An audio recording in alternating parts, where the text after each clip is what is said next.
Friends, welcome to வீ family creations. நீங்கள் எல்லோரும் நல்லா இருக்கிறீங்களா? நானும் நல்லா இருக்கிறேன். நீங்களும் நல்லா இருக்கணும். Wish you happy new year. இன்னைக்கு பொட்டேட்டோ சப்பாத்தி அண்ட் கிரேவி, இது பன்னீர் கிரேவி, பட்டாணி அதில் போட்டிருக்கேன்.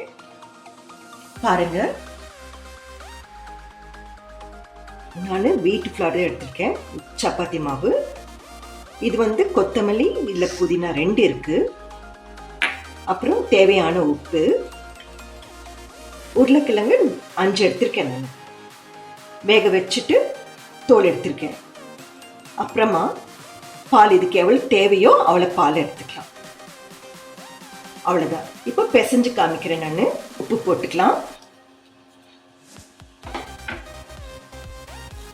ஆயில் சொல்ல மறந்துட்டு, நான் ஆயில் கொஞ்சம் போட்டுக்கலாம். கிட்டத்தட்ட 1 ஸ்பூன் போட்டுக்கலாம் ஆயில் இதில். அப்புறமா புதினா, கொத்தமல்லி இதில் போட்டுக்கலாம்.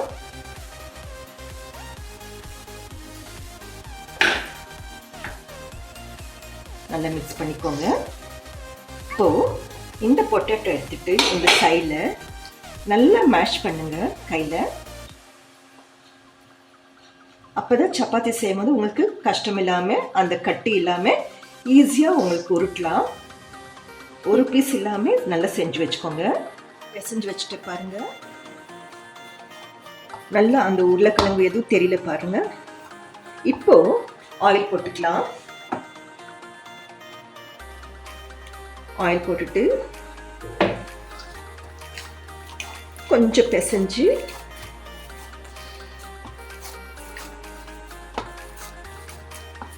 இப்பவே உங்களுக்கு தொடம்போது பாருங்க, நல்லா சாஃப்டா இருக்கு. இது வந்து 2 ஹவர்ஸோ இல்லைன்னா 4 மணி நேரம் இருக்கட்டும்.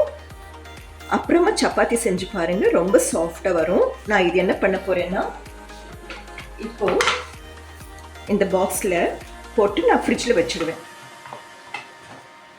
அப்புறமா 4 மணி நேரம் ஆனதுக்கு அப்புறம் திரும்பி கொஞ்சம் பிசைஞ்சிட்டு சப்பாத்தி பண்ணலாம். நான் காமிக்கிறேன் உங்களுக்கு. இது தேவையான பொருள் சொல்றேன். நான் ஃபர்ஸ்ட் இதுக்கு ஆனியன் 2 எடுத்திருக்கேன். சின்னது ஆனியன் எடுத்திருக்கேன். அப்புறம் தக்காளி. ஃபர்ஸ்ட் ஆனியன் வந்து கிரைண்ட் பண்ணிக்கலாம். ஆனியன் ப்ளஸ் அப்புறம் இந்த முந்திரி கேஷ்யூ இருக்குல்ல, கேஷ்யூ நான் வந்து 8 எடுத்திருக்கேன். இது 2 கிரைண்ட் பண்ணிக்கலாம். கிரைண்ட் பண்ணிட்டு தனியாக எடுத்து வச்சுக்கலாம். அப்புறமா தக்காளி கிரைண்ட் பண்ணிட்டு அது தனியாக வச்சுக்கலாம். நான் 3 பெரிய சைஸ் தக்காளி எடுத்திருக்கேன். அதுக்கு மிளகு பொடி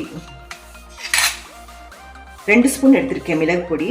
அப்புறம் மஞ்சள் 1/2 ஸ்பூன் எடுத்திருக்கேன். உப்பு வந்து 1 ஸ்பூன் எடுத்திருக்கேன். நான் அது கார்னிஷ்க்கு கொத்தமல்லி கொஞ்சமாக எடுத்திருக்கேன். பட்டாணி கொஞ்சம், பன்னீர் நம்மளுக்கு எவ்வளோ வேணுமோ அவ்வளோ எடுத்துக்கலாம். நான் இது வீட்டில் செஞ்ச பன்னீர் இது. நான் அவ்வளோதான். நான் ஆனியன் டொமேட்டோ கிரைண்ட் பண்ணி வச்சுக்கிட்டேன். இப்போ ஸ்டவ் ஆன் பண்ணிக்கலாம். ஸ்டவ் ஆன் பண்ணிட்டு ஆயில் ஊற்றிக்கலாம். நல்லெண்ணெய் ஊற்றிக்கலாம், இது நல்லா இருக்கும். இது கொஞ்சம் அதிகமாக ஊற்றிக்கோங்க, அப்போதான் கொஞ்சம் நல்லா இருக்கும். ஆனியன் வந்து நல்ல மேஷ் பண்ணணும் இல்லைங்களா, நல்லா மிக்ஸ் பண்ணிக்கணும் ஆயிலில். இப்போ கடுகு போட்டுக்கலாம். 1 ஸ்பூன் போட்டிருக்கேன் நான் கடுகு. கொஞ்சம் கடுகு வெடிக்கட்டும். இது வெடிக்குது. இப்போ சீரகம் போட்டுக்கலாம். இது 1 ஸ்பூன் தான். இது கூட நான் சொன்னேன் இல்லைங்களா, பட்டை, கிராம்பு, ஏலக்காய், பிரியாணி இலை, இது போட்டுக்கலாம். இது போட்டதுக்கு அப்புறம் ஆனியன் போட்டுக்கலாம்.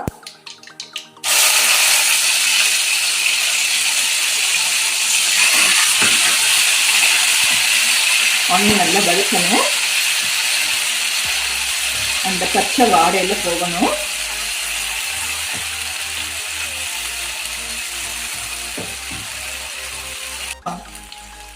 இந்த ஆனியன் கூட நான் முந்திரி போட்டேன் இல்லைங்களா, நல்ல டேஸ்டா இருக்கும்.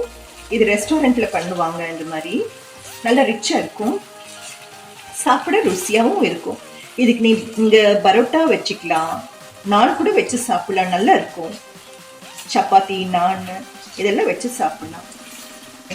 ஆயில் பிரிஞ்சு வருது இல்லைங்களா, தெரியுதுங்களா உங்களுக்கு? இந்த ஸ்டேஜ்ல உப்பு போட்டுக்கோங்க. உப்பு, அப்புறமா மஞ்சள்,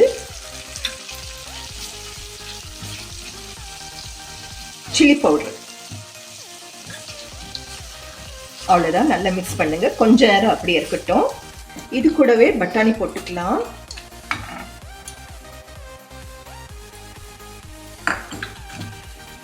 அந்த சில்லி போட்டுருக்குள்ள அதோட ஸ்மெல் எல்லாம் போகட்டும், இந்த காட்டு ஸ்மெல் எல்லாம் போகட்டும். இப்போ க்ளோஸ் பண்ணி வச்சிடலாம். அப்படியே எண்ணெய் பிரியும் உங்களுக்கு. க்ளோஸ் பண்ணியாச்சு. இப்போ ஓபன் பண்ணி பார்க்கலாம். பாருங்க, ஆயில் நல்லா பிரிஞ்சிருக்கு. இப்போ இந்த ஸ்டேஜ்ல நம்ம தக்காளி போட்டுக்கலாம்.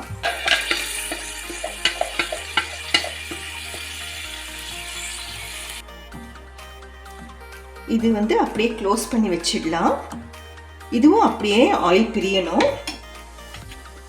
இது கூடவே இந்த வெல்லம் போட்டுக்கலாம். வெல்லம் உங்களுக்கு சொல்லலை, லாஸ்ட் சொல்லலாம்காக வெல்லம், அப்புறமா லாஸ்ட் கார்ன்ஃப்ளவர் கொஞ்சம் மிக்ஸ் பண்ணி போடணும். அப்போதான் உங்களுக்கு அந்த கிரேவி கொஞ்சம் சூப் மாதிரி கெட்டியாக இருக்கும், நல்லா இருக்கும் உங்களுக்கு பார்க்க. இல்லைன்னா தண்ணியாக அப்படியே உங்களுக்கு சைடில் தட்டல் போடும் போது சைட் தண்ணியாக வரும்.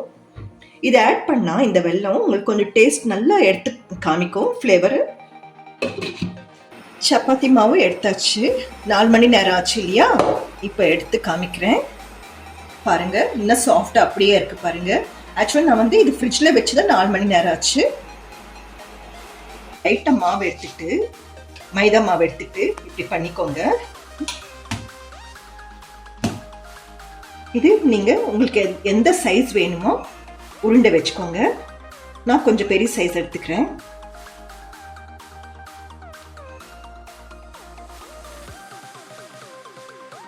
கிரேவி பாருங்க, நல்ல ஆயில் பிரியுது பாருங்க. இப்போ இந்த ஸ்டேஜ்ல இந்த கார்ன்ஃப்ளவர் இருக்கு இல்லையா, நான் 1/2 ஸ்பூன் எடுத்துருக்கேன் கார்ன்ஃப்ளவர். நல்லா மிக்ஸ் பண்ணிட்டு இதுல ஊத்திக்கோங்க.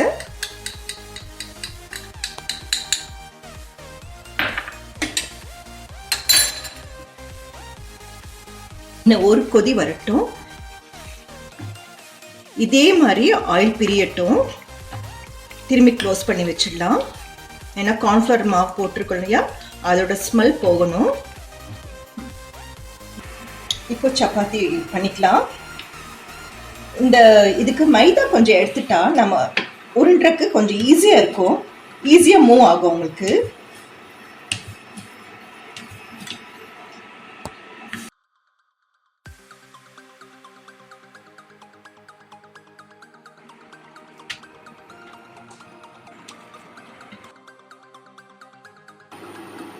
திருப்பி போட்டுக்கலாம்.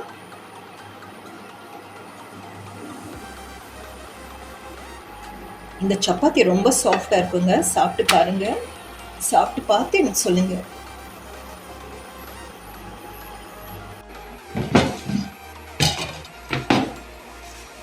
ஹாட் பேக்ல வச்சுக்கோங்க. அப்ளை பண்ணிக்கோங்க. 2 சைடில் அப்ளை பண்ணிக்கோங்க. உங்களுக்கு நல்லா சாஃப்டா இருக்கும். நெய் இல்லைன்னா நீங்க ஆயில் கூட ஆட் பண்ணிக்கலாம்.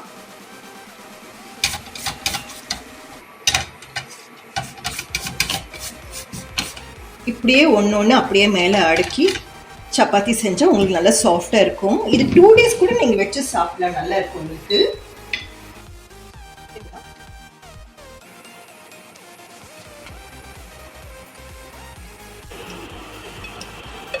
இப்போ எடுத்துடலாம்.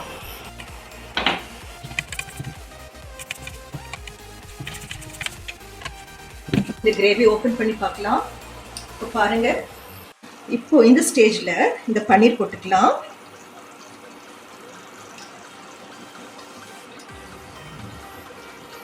பன்னீர் போட்டதுக்கு அப்புறம் கொத்தமல்லி போட்டுக்கலாம்.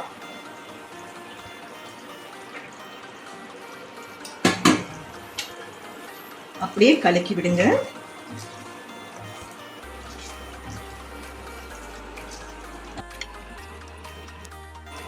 கொஞ்சம் மூடி வச்சிடலாம். அப்படியே 5 நிமிஷம் ஆகட்டும். அப்புறம் ஆஃப் பண்ணிட்டு சாப்பிடுறது, அவ்வளவுதான். பாருங்க, போதும், ஆஃப் பண்ணிடலாம்.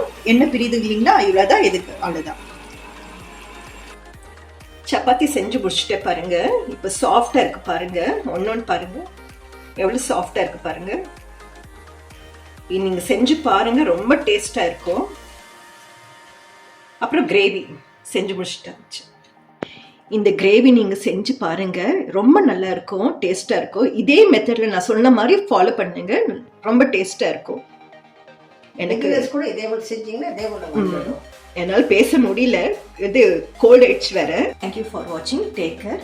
லைக் பண்ணுங்க, சப்ஸ்கிரைப் பண்ணுங்க, கமெண்ட்ஸு கொடுங்க. நீங்கள் இது சாப்பிட்டு நீங்கள் கமெண்ட்ஸ் கொடுத்ததா எனக்கு அது தெரியும்.